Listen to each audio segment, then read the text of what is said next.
Hey, it's me, and welcome to Trump Mafia. Now, liberals are freaking out, of course, about President Trump getting rid of Sessions. And you have Rachel Maddow tweeting out, "Let's mobilize, the time is now. And Trump is not above the law, we have to protect Mueller. Now is the time to go out in the streets." And she's like a community organizer, right? Liberal activist, not an anchor. And these people are being exposed. You have Jim Acosta hitting a girl, an intern, because he wanted to keep the microphone to harass the President of the United States. I mean, these people are losing their minds, and it's hilarious. There was no blue wave, and, for months and months, it was like, a blue wave is coming, but no. And they even lost Florida, for crying out loud, and Missouri, and Ohio. And I will tell you that they're very angry again, and very sad again. And now President Trump fires one of his cabinet members. They're melting down. And why? Because once again they're exposing themselves. Not only the fact that they're all community organizers, liberal activists, but they also see Mueller as a way to handicap a sitting Republican president. This is not about the law. This is not about collusion. This is not about obstruction of justice. This is about dim-dems trying to handicap a sitting Republican president. That's all it is.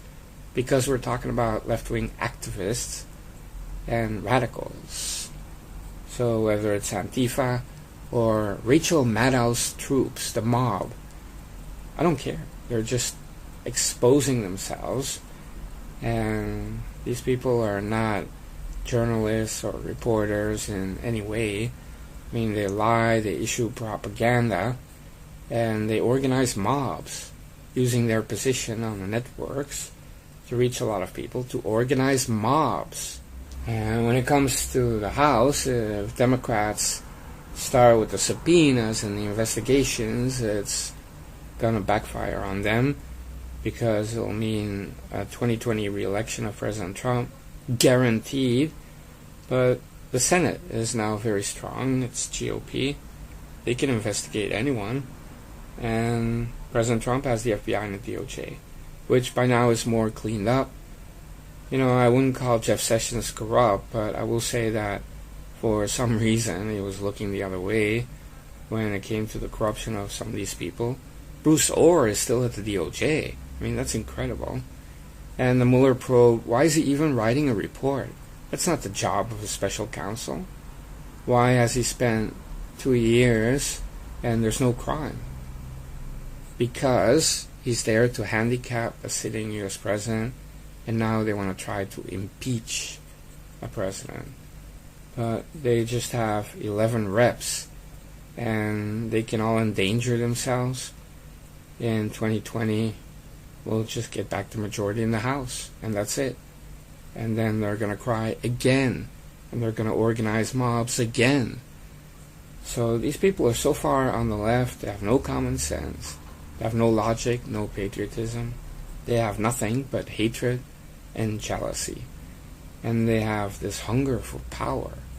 But you notice during the Choco years, when they have power, it's about taking taxpayer money, enriching themselves, and they have a lot to hide. Even the media, I believe that many of them took bribes to promote the Iran deal, the Iranian deal, the climate change treaty.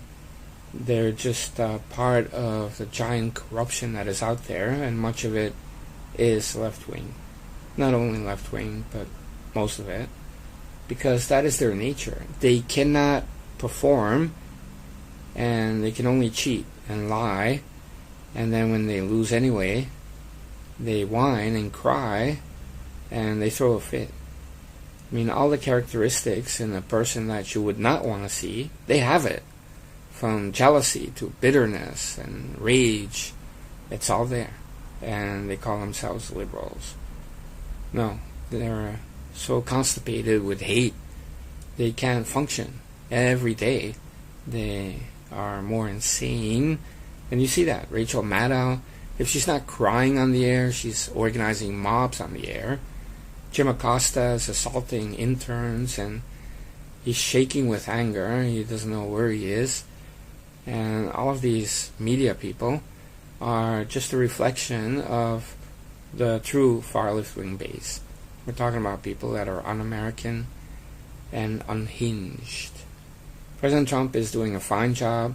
He's really trying to be gentle, and at some point, enough is enough. And Jeff Sessions was protected by John Brennan with his Q operation.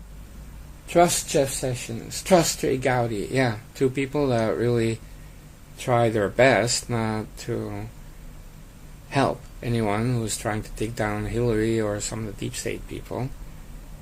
And they even eat each other. Or you have those people out there that are burning the candle at both ends. Well, you have a lot of traitors, but you had that in our revolution as well, the American Revolution. Many turncoats, people that just had this fear of offending the great power that controlled them, so they didn't want to make waves. So even when they tried, they backed out, and they were burning the candle at both ends. And you have only a few heroes that really stood out, but you had many, many more turncoats. And that's what we're seeing right now. You have an incredible man, and he's really improving our nation.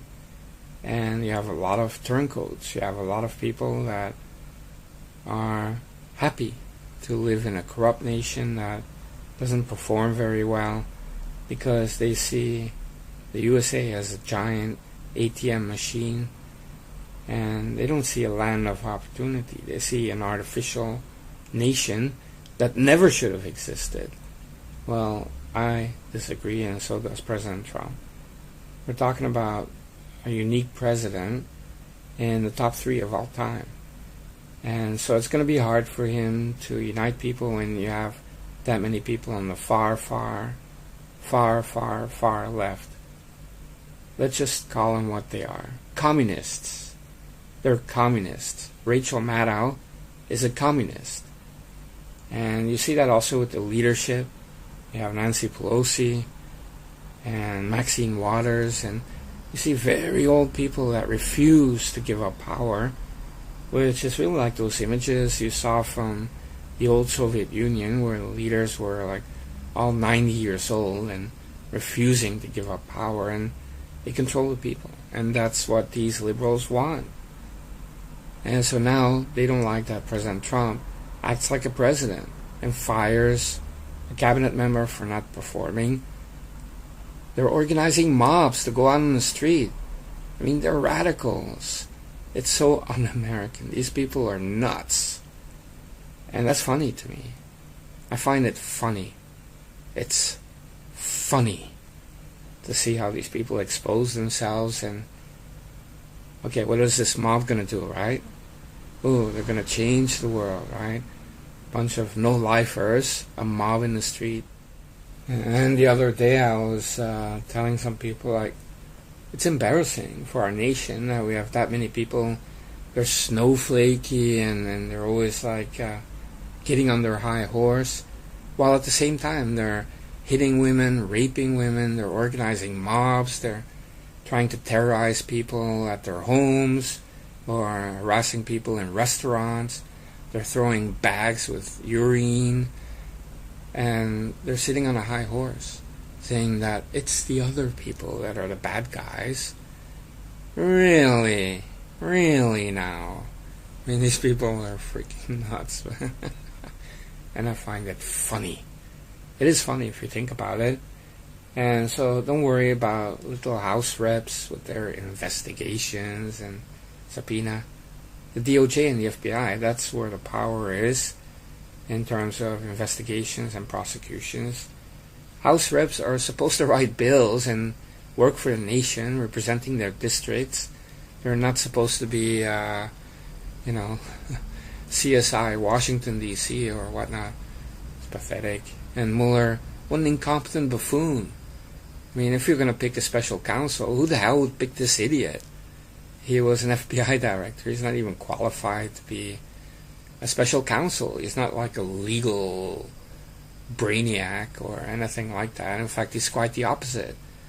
And as FBI director, and his whole career in the FBI, he messed up case after case after case after case. And so don't expect too much from this incompetent buffoon, Robert Mueller, with his little report. It's all bogus, it's all pathetic, and it's all fail. So President Trump must think that, half the nation has gone nuts, and that's okay. I just want us to all keep the eye on the ball and not be distracted by these people monkeying around, chimpanzeeing around, because it's meaningless.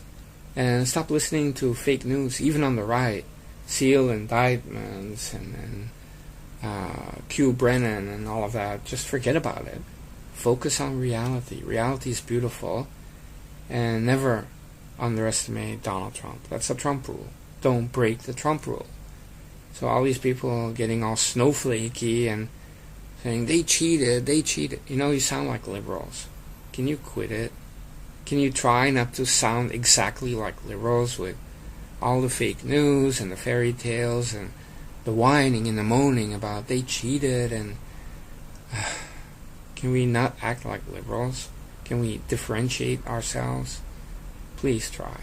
So stop listening to those freaky pseudo-liberal sites, InfoWars, Q people. I mean, these people are living in an alternate reality.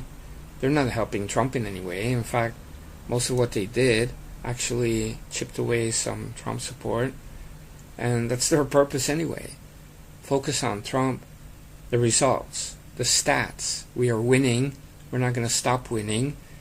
And House Democrats, they're a joke. Nobody's afraid of them, especially not President Trump.